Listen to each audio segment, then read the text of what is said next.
As some of you have been hearing, some loud explosions in the background are coming from near the scene. Uh, our Bureau of Criminal Investigative Unit is on scene, rendering several devices that were found in and around the property that we spoke of earlier. These are explosions to render each device safe. January 19, 2010. A quiet morning in Appomattox County, Virginia, the kind of winter day where the frost lingers long after sunrise, and the stillness makes every sound feel amplified. At 11:43 a.m., a neighbor noticed a man walking along the edge of the road, his clothes marked by dirt, his face tense, his eyes distant. Moments later, the sound of gunfire pierced the calm. This was not a typical morning. Something had fractured in a man's mind, and the results would shake an entire community. Christopher Speight was a man many described as reliable, polite, even gentle. A brother, an uncle, someone who once greeted neighbors with a smile. But that morning, the ordinary mask slipped. He told investigators later that he was following instructions from an Egyptian goddess, voices in his head, guiding his actions, commanding him to act in ways no one else could comprehend. The line between devotion and destruction, reality and delusion, had vanished. Before we explore how a peaceful life turned into one of the darkest days in Appomattox history, take a moment to connect with us. Like, subscribe, and share this story with someone who appreciates the intensity of true crime. Tell us, where are you watching from today? We love knowing how far this story reaches. Thank you for your incredible support. This channel exists because of viewers like you. By joining our YouTube membership, you unlock behind-the-scenes insights, exclusive content, and help us continue telling the stories you won't find anywhere else. What would drive a man to hear a goddess's command and act upon it with deadly precision? That is the story we will uncover. And it begins now. It was a freezing Tuesday morning, January 19, 2010, in the quiet town of Appomattox, Virginia. The roads were slick with frost, and a pale sun had barely broken through the mist when the county dispatcher's phone rang at 8:04 a.m. A frantic male voice on the line said he'd heard rapid gunfire echoing across Snap's Mill Road, more than just hunting shots. Moments later, another call came in, this time from a woman sobbing, saying she'd seen smoke rising from the woods. Something terrible had happened. Deputies raced toward the scene, tires crunching over the cold asphalt. The closer they got, the quieter the world became. No movement. No sound. Only the echo of their own footsteps. Then, amid the trees, they saw what no one in that small town could have imagined. Several bodies lay motionless along the dirt path leading to the Cahill family home. The first responders counted 8 victims, 3 women, 4 men, and a child. All of them had been shot at close to mid-range, precise shots to the torso and head. No signs of a robbery. No struggle. Whoever did this knew exactly what they were doing.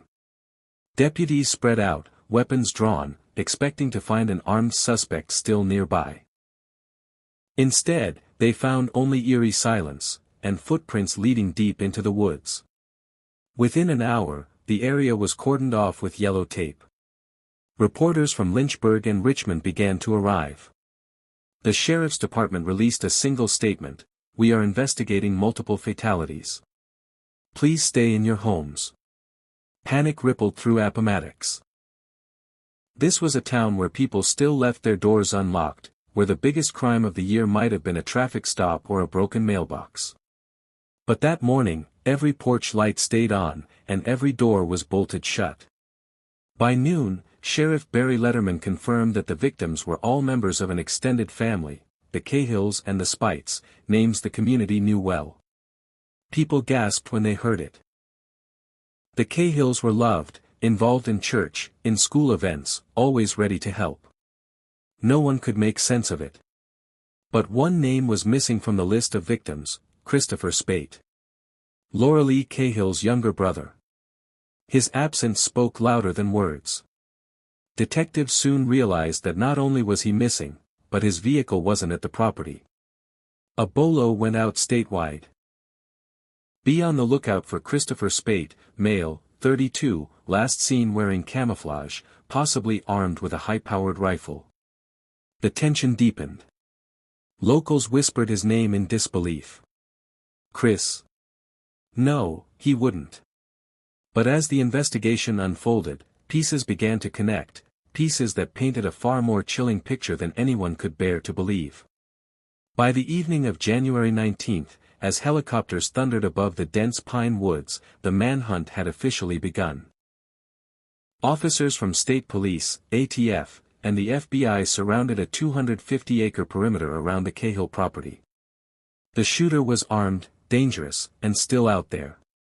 And as the sun disappeared behind the hills, the only thing anyone could hear was the low hum of choppers, and the fear that the killer wasn't finished yet. Appomattox had always been a town defined by its calm rhythms. Morning commuters waved at each other along Main Street. Church bells chimed every Sunday morning, and the smell of fresh pastries from the local bakery often lingered long after dawn. Neighbors knew each other by name, their lives intertwined in quiet routines and small-town familiarity. It was a place where doors were unlocked, and a child's laughter could echo freely through the neighborhood. But by January 19, 2010, those familiar rhythms were shattered. The Cahill family had lived in Appomattox for decades. Loralee Speight Cahill, 41, was known for her warmth and devotion. She volunteered at the local library and taught Sunday school at Appomattox First Baptist Church. Her husband, Dwayne Cahill, 44, ran a small construction business, often hiring local teens as apprentices. Their teenage son, Joshua, 15, loved basketball and spent weekends at friends' homes or helping his father on job sites. That night, several family friends had come over to celebrate Loralee's birthday. The gathering was meant to be simple, intimate, filled with laughter and warmth. Neighbors described the Cahill home as a haven. Loralee always had a smile, one neighbor said. Her kids, they were good kids. You never worried about them. You just trusted this family. That trust, that sense of security, was about to be irrevocably broken. Detectives on the scene quickly began interviewing witnesses. Some recalled hearing unusual sounds the night before, small arguments between family members. But nothing seemed threatening, nothing that could have foreshadowed the horrors to come. It was a house filled with love, and yet, by morning, it had become a scene of unthinkable violence. Within hours, attention turned to Christopher Speight, Loralee's younger brother. Christopher, 32, had been living with Loralee and her family after the death of his parents. At first, he seemed quiet and helpful. He mowed the lawn, maintained the house, and occasionally fixed minor repairs without being asked. But over time, family members began to notice a change. Christopher withdrew more and more, spending hours alone in his room or in the nearby woods. His interests grew unusual, almost obsessive, focused on ancient Egyptian symbolism and spiritual messages that he claimed spoke directly to him. Family friends who had spent time with him described him as polite but distant. He didn't talk a lot, said one friend. But you could tell he thought he was special somehow, like he had a purpose nobody else could understand. For months, he had spoken cryptically about voices guiding him, visions of purifying the family, and a figure he referred to only as the Egyptian goddess Isis. At the time, no one could have imagined how literal his words would become. By mid-morning on January 19, the full scope of the tragedy was becoming clear. The victims' identities confirmed, detectives began combing through the property, collecting forensic evidence. Ballistics tests would later show that the weapon used was precise, capable of extreme accuracy even at distance. Every shot was deliberate. No weapon was left behind. No fingerprints beyond those of the victims. It was methodical, chilling in its execution, and all signs pointed toward someone intimately familiar with the home and its inhabitants. Local media coverage exploded. Headlines screamed, "Family Massacre in Appomattox, 8 Dead," and "Community in Shock After Overnight Tragedy." Families across the county expressed disbelief. How could someone from within their own circle commit such an act? The very idea shook Appomattox to its core. Meanwhile, law enforcement began constructing a profile. The suspect wasn't a stranger. The precision of the killings, the lack of theft, the targeting of specific individuals, these details painted the picture of someone deeply embedded in the family's life, someone who had observed, planned, and executed with chilling control. Christopher Speight emerged as the prime suspect almost immediately. Investigators discovered notes in his room, journals filled with hieroglyphic symbols and references to purification, hints of a delusional belief system that combined ancient Egyptian mythology with his own interpretation of morality and justice. By sunset, the town was holding its breath. Officers scoured the nearby forests, setting up checkpoints along back roads, while helicopters hovered over wooded areas. Every passerby was questioned. Every car pulled over. And yet, Christopher remained missing, a shadow in the night, eluding capture. Families who had known the Cahills for years were forced to confront a terrifying reality: the danger had come from within their circle of trust. As darkness fell over Appomattox, the community realized something profound. Trust, once taken for granted, could be shattered in a single night. The echoes of gunfire were gone, but the fear remained. And lurking somewhere nearby was the man whose mind had transformed devotion into violence, who believed he was carrying out a higher purpose dictated by voices only he could hear. Christopher Speight had always been an enigma to those who knew him. Born in 1977, he grew up in Appomattox with his older sister Laura Lee and their parents, who instilled in them a sense of community and the value of family. Friends remember him as a quiet, withdrawn child, intelligent but socially awkward. Teachers at Appomattox Middle School noted his academic potential, particularly in history and mythology, but he struggled to connect with peers. At home, he kept to himself, often retreating to books and his own imagination. In his 20s, Christopher's life became more isolated. After the passing of his parents in the early 2000s, he moved in with Laura Lee and her family. Friends say he became increasingly consumed by obscure interests. Ancient civilizations, hieroglyphics, and spiritual texts.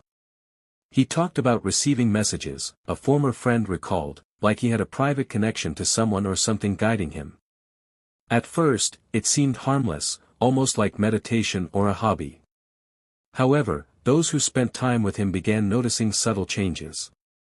He would mutter phrases about purification, sacrifice, and obedience, often referencing Egyptian deities. Conversations became cryptic. A family acquaintance remembered asking him about his fascination with Egyptian mythology, to which he replied, "It's not just a story. It's a calling. They speak to me, they tell me what must be done." At the time, nobody saw it as a direct threat, just eccentric behavior. Christopher's work life offered no clues to his growing instability. He held various low-profile jobs, often avoiding long-term commitment. Co-workers described him as polite but detached, someone who never shared much about his personal life. Yet, behind the quiet demeanor, he meticulously planned his days, carving out hours for solitary study and reflection. By all outward appearances, he was unremarkable, a man the town barely noticed, and yet, that was precisely the cover that would enable him to commit unspeakable acts without warning. Family members recalled incidents that, in retrospect, were warning signs. He would become agitated if routines were disrupted, muttering about corruption or impurity when small disagreements arose. One evening, he reportedly locked himself in a room for hours, chanting symbols and scribbling on papers. Laura Lee, unaware of the significance, dismissed it as harmless eccentricity. "He seemed to need it," she told investigators later. "I thought it was just his way of dealing with stress." That stress, combined with a delusional sense of destiny, would later explain the methodical precision and chilling calm with which he carried out the massacre. The psychological profile emerging from interviews and journal analysis painted a complex picture. Christopher exhibited traits consistent with delusional disorder, coupled with obsessive-compulsive behaviors. Investigators noted that he appeared to interpret personal grievances through a mythological lens, believing that he was chosen to execute a moral cleansing. Forensic psychologists later described him as someone who lived in a self-constructed reality, where voices, symbols, and visions dictated right and wrong. In his mind, the killings were not acts of malice, they were acts of purpose. By the morning of January 19, everything had converged. The isolation, the obsession, and the delusional framework had created a perfect storm. The Cahill home, a symbol of familial stability and trust, became the target of an intricate plan executed with eerie calm. Christopher had spent months studying routines, noting when family members would gather, when doors would be unlocked, and how to avoid detection. Every detail was calculated. Every step rehearsed in the private theater of his mind. When law enforcement began piecing together evidence, the story that emerged was horrifying. Witnesses described him as polite just days before the massacre, yet forensic evidence showed hours of preparation, shells neatly stacked, ammunition meticulously counted, journals outlining sequences and targets. He had transformed from the quiet, unassuming figure of Appomattox into a meticulously orchestrating force capable of mass violence. And yet, even with these facts, a haunting question remained: how could someone so close, so familiar, orchestrate such horror without any prior indication strong enough to alert the community? Appomattox was forced to confront the unsettling truth that familiarity can mask danger, and that in some minds, devotion can be warped into deadly conviction. As night fell over the town on January 19, Christopher Speight was still at large, and the community that had once felt so safe began to realize that the quiet one, someone they had allowed into their homes and hearts, was now the most dangerous threat they had ever faced. By the afternoon of January 19, 2010, Appomattox was a town gripped by fear. The tranquility of Main Street had been replaced by flashing patrol lights and officers moving quickly from house to house. Families pulled their children inside, locking doors they had never considered secured before. The local police, small and under-resourced, quickly called in reinforcements from neighboring counties. The manhunt for Christopher Speight had begun. Detectives immediately recognized that this was no ordinary search. The suspect knew the town intimately, its back roads, forests, and hidden trails. He had lived in Appomattox all his life, which made every familiar path a potential escape route. Law enforcement officers established perimeter checkpoints, conducted door-to-door canvassing, and employed K-9 units, hoping to pick up the faintest scent trail. Helicopters hovered overhead, their spotlights slicing through the fading winter light, illuminating stretches of woods and abandoned fields where Christopher could be hiding. Inside the Cahill home, forensic teams worked with meticulous precision. Every room was catalogued, every surface swabbed for fingerprints, fibers, and DNA. Ballistics experts analyzed the spent shells, noting the caliber and trajectory of each shot. It became clear that the killings were methodical, executed with a precision that suggested both familiarity with firearms and careful planning. Officers began reconstructing the timeline. Christopher had moved through the home in a sequence, targeting specific family members while avoiding detection by others. The chilling efficiency revealed a mind that had rehearsed this tragedy in extraordinary detail. Neighbors were interviewed extensively, their recollections providing small but critical clues. One neighbor remembered seeing Christopher leave the house early that morning, carrying a small backpack. Another recalled a figure moving through the woods near the Cahill property late the previous night, though it was dismissed at the time as a local jogger or hunter. Each testimony, though seemingly minor, helped build the growing portrait of a fugitive blending seamlessly into the environment he knew better than anyone else. Law enforcement faced a dual challenge: capture the suspect before he could harm anyone else, and understand the mindset driving the violence.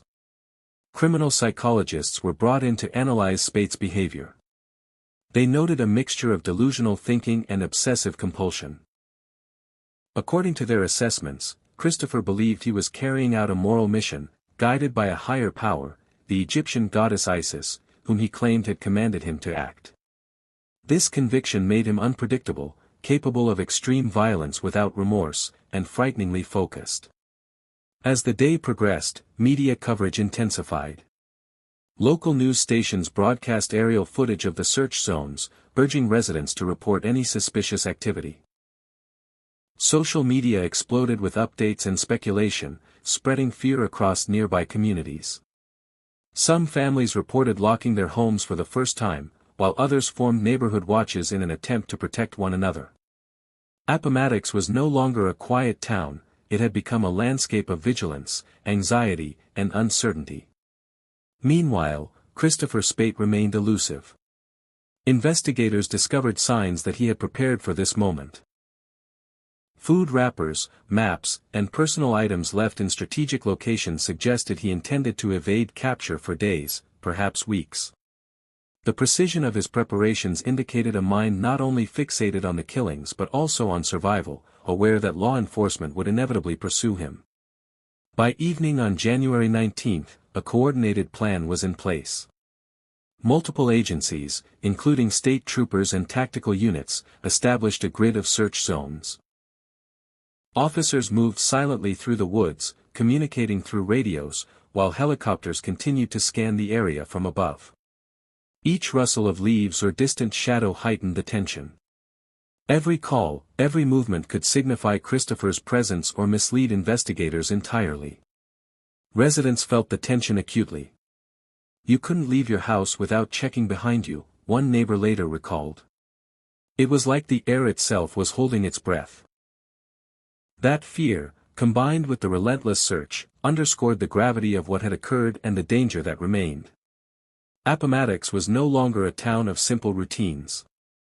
It was a stage set for a deadly pursuit, and the fugitive was someone they had once considered family. As night fell, the search showed no clear signs of Christopher.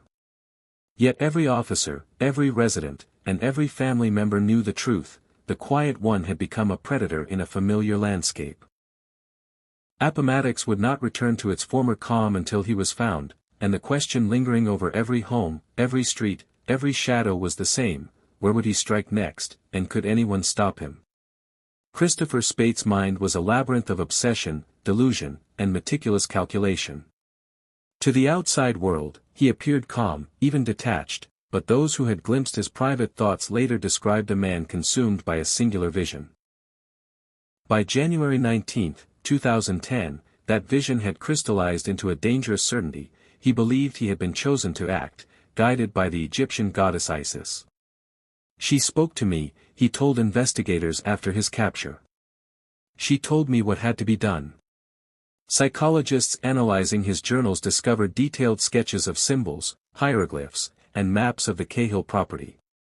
Each entry was carefully dated and annotated, revealing a pattern of planning and ritual. Experts noted that Speight's obsession with ancient Egyptian spirituality was not mere fascination, it had become a framework for moral and ethical justification. In his mind, the killings were not crimes, they were sacred acts of cleansing, a distorted interpretation of divine instruction. Friends and family later recounted moments that, in hindsight, were warning signs of his mental deterioration. He often spoke of visions or auditory messages commanding obedience, insisting that he was in direct communication with higher powers. Conversations grew fragmented and cryptic, punctuated by references to purification and destiny. One former friend remembered asking, "What would happen if you didn't follow the instructions?" Christopher's response was chilling: "Then everything falls apart. Nothing will survive the corruption." Law enforcement and forensic psychologists compiled a profile that shed light on the danger he posed.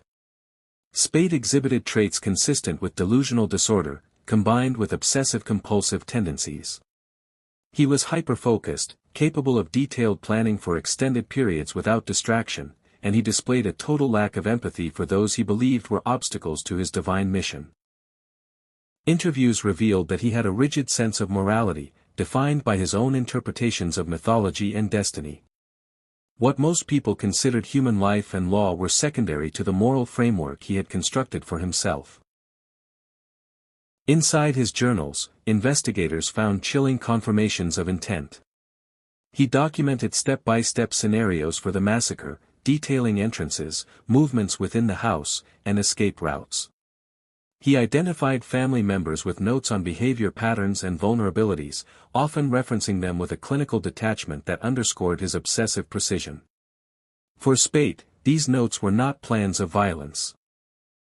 They were a sacred script, a guideline for fulfilling what he saw as divine purpose. Psychologists later explained that this type of delusional framework makes prediction and intervention extremely difficult. Someone like Speight interprets events and warnings through their delusions, often masking intent under normal social behavior. He maintained casual relationships, attended family gatherings, and performed everyday routines while simultaneously constructing elaborate plans for mass violence. This duality, the outward normalcy combined with intense internal obsession, created a profound tension between appearance and reality, making him both familiar and terrifyingly unpredictable to those around him. Even in captivity, Christopher's convictions remained unshaken. During interrogations on January 21, 2010, he explained in calm, measured tones that he had been compelled by a divine presence. "It wasn't me," he said. "It was the goddess. I had to follow her instructions. Everything else, it doesn't matter." Law enforcement officers, while processing these statements, realized that conventional logic would not suffice. They were confronting a mind fully immersed in delusion, capable of rationalizing acts of extreme violence as morally obligatory. For the community of Appomattox, the revelation of his mindset added a layer of unease that surpassed the fear of physical danger. Understanding that Christopher Speight acted with moral conviction, however distorted, forced residents to confront a sobering truth: evil does not always appear as chaos or rage. Sometimes, it is methodical, quiet, and profoundly rationalized, hidden behind the mask of normalcy until it is too late. And yet, there were fragments of humanity even in these accounts. In fleeting moments of reflection, Speight expressed remorse, not for the act itself, but for the consequences to the divine plan if he failed. Investigators later described these insights as a glimpse into a fractured moral universe, one where compassion and destruction coexisted in ways almost impossible to reconcile. As the town continued to grapple with the horror, authorities prepared for the final phase, apprehending a man whose mind had become a fortress of delusion. Every search, every interview, every forensic discovery brought them closer, but the question remained: how could they confront someone so meticulously prepared, whose devotion to an imagined higher power made him immune to ordinary reasoning? On January 22, 2010, shortly after sunrise, the culmination of a tense 48-hour manhunt finally arrived. Officers had tracked Christopher Speight to a secluded area on the outskirts of Appomattox, where he had attempted to hide among dense undergrowth. Using coordinated ground teams, aerial support, and K-9 units, law enforcement successfully cornered him. Witnesses later recalled the surreal calm of the arrest. A man who had orchestrated a massacre, whose mind had seemed untouchable, was now quietly placed in handcuffs. Speight offered no resistance, speaking only cryptically about his divine instructions, as though he were reporting facts rather than facing consequences for murder. Once in custody, investigators meticulously documented the evidence they had gathered. Christopher's journals, maps, and ritualistic sketches were cross-referenced with forensic findings at the Cahill residence. Each page, each annotation, confirmed a level of premeditation and planning that was both chilling and extraordinary. Ballistics tests confirmed that the trajectories and gunshots matched the patterns described in his notes. Interviews with surviving family members provided further clarity on the sequence of events. The case was a convergence of forensic science, human observation, and psychological profiling, illustrating the meticulous method by which Speight had executed his vision. The legal process that followed was equally detailed. Speight faced multiple counts of first-degree murder, as well as charges for conspiracy and weapons violations. During pretrial hearings, defense attorneys attempted to argue diminished capacity, citing delusional disorder and long-term mental instability. Prosecutors countered with a comprehensive narrative of planning, execution, and survival strategy, emphasizing that Christopher's meticulous preparation demonstrated a clear understanding of right and wrong, even within the confines of his delusions. Court-appointed psychiatrists presented nuanced testimony, describing the delicate balance between mental illness and criminal responsibility, leaving the jury to wrestle with questions of morality, sanity, and justice. As the trial unfolded, the community of Appomattox followed closely. Media coverage captured both the horror of the murders and the human stories behind them. Neighbors grappling with fear, first responders reflecting on the intensity of the search, and families attempting to rebuild after unimaginable loss. One officer remarked in testimony, "You think you know someone, you trust them, and then you're faced with an act so extreme, it challenges every assumption you've held about safety and humanity." These accounts reinforced the gravity of the crime, emphasizing that the effects extended far beyond the immediate victims. Christopher Speight ultimately received a life sentence without the possibility of parole, a decision informed by both the severity of the crimes and his documented delusional state. The verdict sparked reflection in Appomattox and across broader communities about the intersections of mental health, morality, and accountability. How does society balance understanding a person's mental illness with ensuring justice for victims? Speight's case became a focal point in discussions on preventative intervention, community safety, and the ethical responsibility of recognizing warning signs before tragedy strikes. Even years later, survivors and townspeople described the lingering impact. Streets once familiar felt foreign, and everyday routines carried an undercurrent of caution. Psychologists noted that the community itself experienced a collective trauma, the weight of which mirrored the psychological intensity of the events. For some, healing was slow, but there was an overarching desire to reclaim normalcy and ensure that lessons were learned, how to spot warning behaviors, the importance of communication, and the value of swift law enforcement response. For viewers, the final reflection is sobering yet necessary. Christopher Speight's actions illustrate the extraordinary power of delusion when paired with determination, planning, and isolation.